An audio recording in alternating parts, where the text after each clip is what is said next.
दुनिया के कई देशों में ड्रग स्मगलर्स को और उनके मददगारों को फांसी दी जाती है।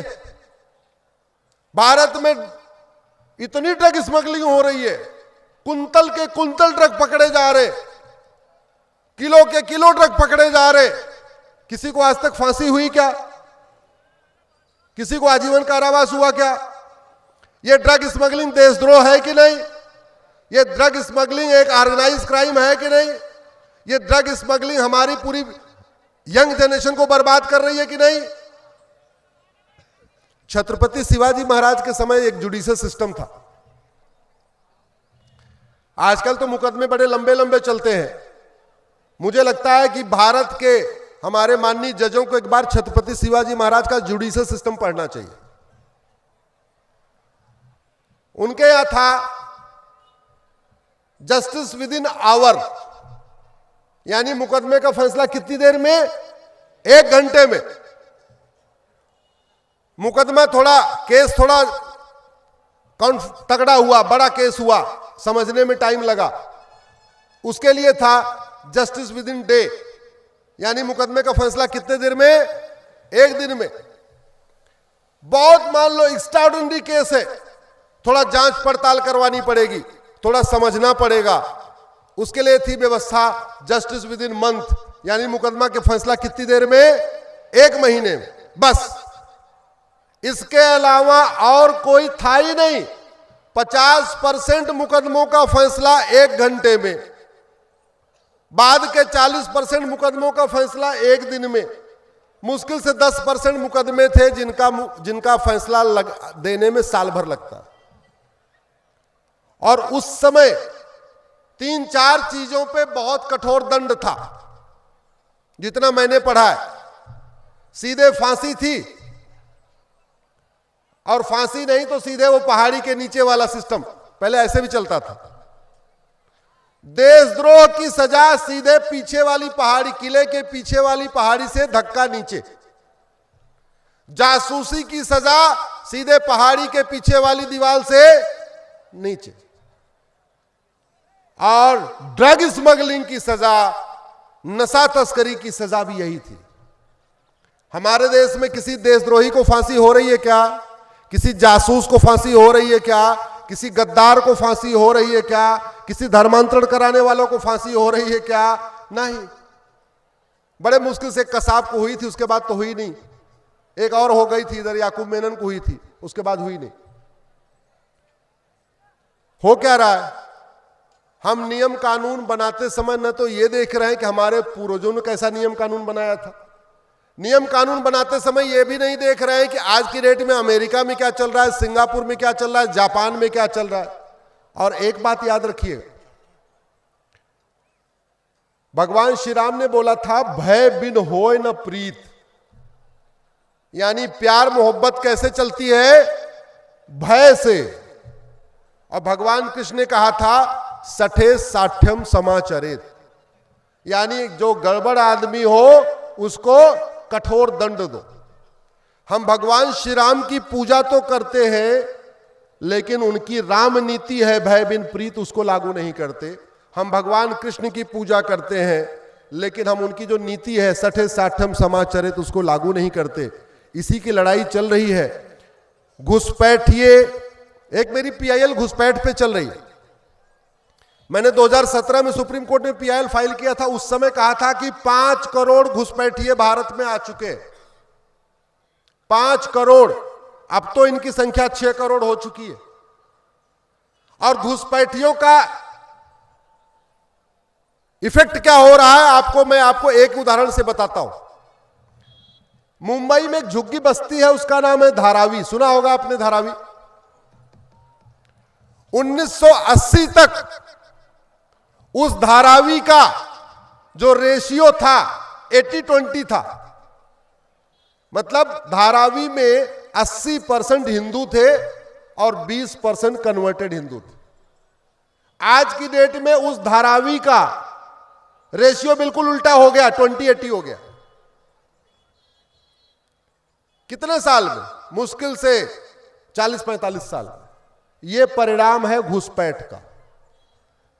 आपके नासिक की डेमोग्राफी बदल गई, आपके पुणे की डेमोग्राफी बदल रही है, आपके जलगांव की डेमोग्राफी बदल रही है, आपके सतारा की डेमोग्राफी बदल रही है, आपके कोल्हापुर की डेमोग्राफी बदल रही है, आपके सांगली की डेमोग्राफी बदल गई, आपके सतारा की डेमोग्राफी बदल गई।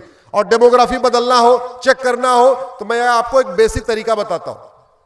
आप अपने गांव में, अगर आप गांव में रहते हैं तो ग्राम प्रधान के चुनाव की वोटर लिस्ट बनती है, और वोटर लिस्ट हमेशा नई बनती है। जब चुनाव होगा उसके पहले नई वोटर लिस्ट बनेगी।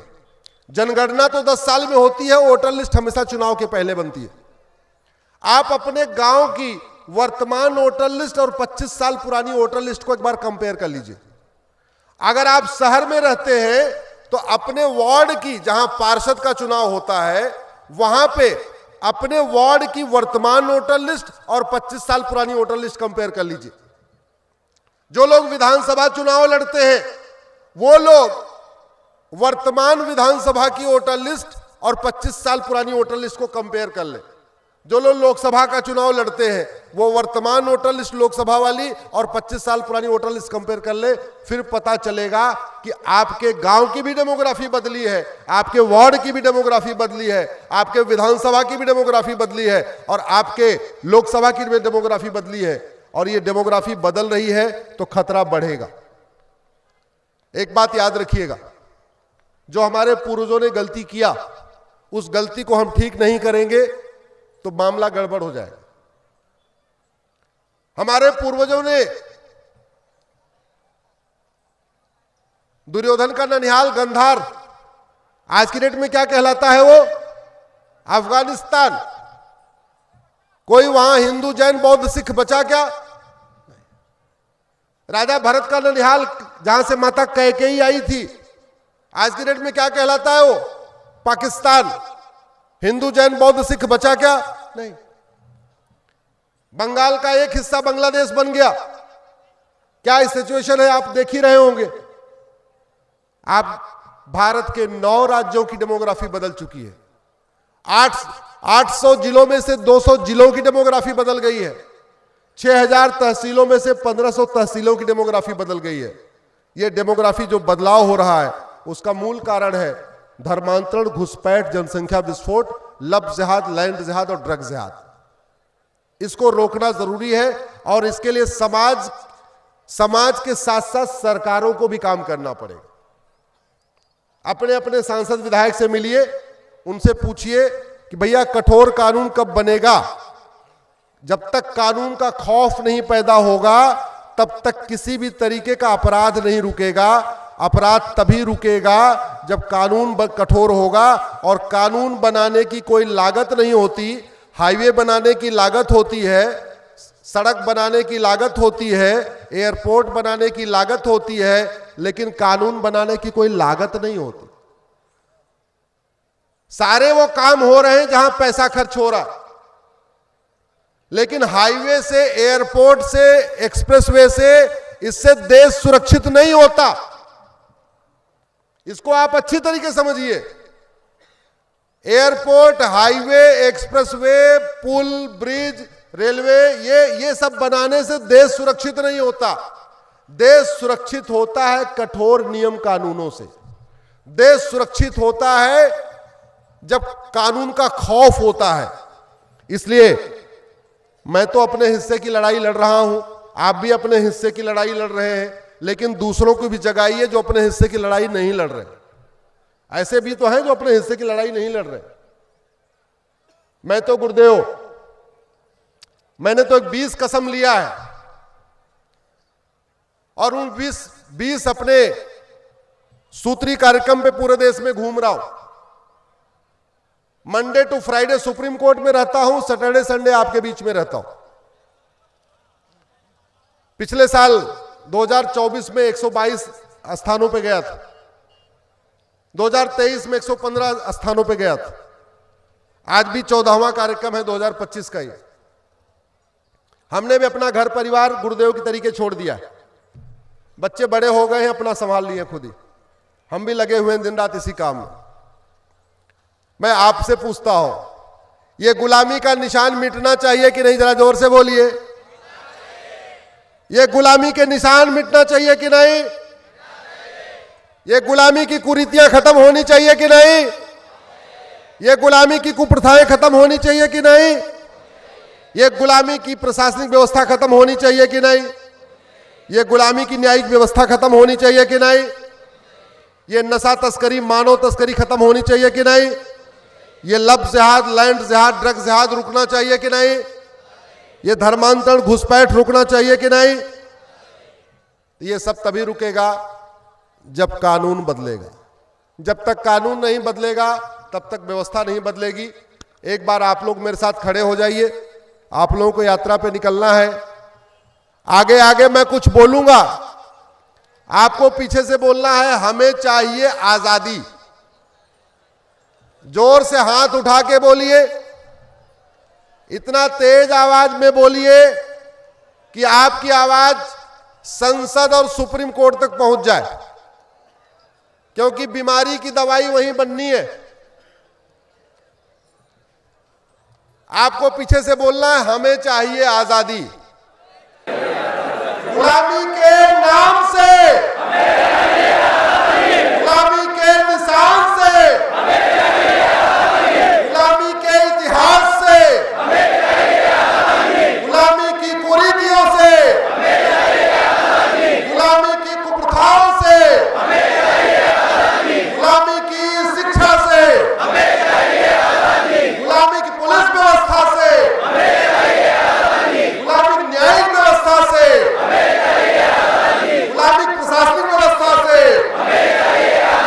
गुलामी की चुनाव व्यवस्था से, गुलामी की टैक्स व्यवस्था से, गुलामी की व्यापार व्यवस्था से,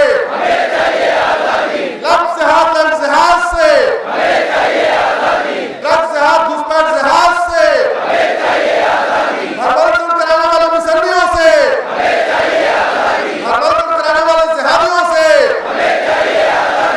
एक देश एक विधान मांग रहा है हिंदुस्तान। एक देश एक विधान, एक देश एक विधान, एक देश एक विधान। बहुत बहुत धन्यवाद, बहुत बहुत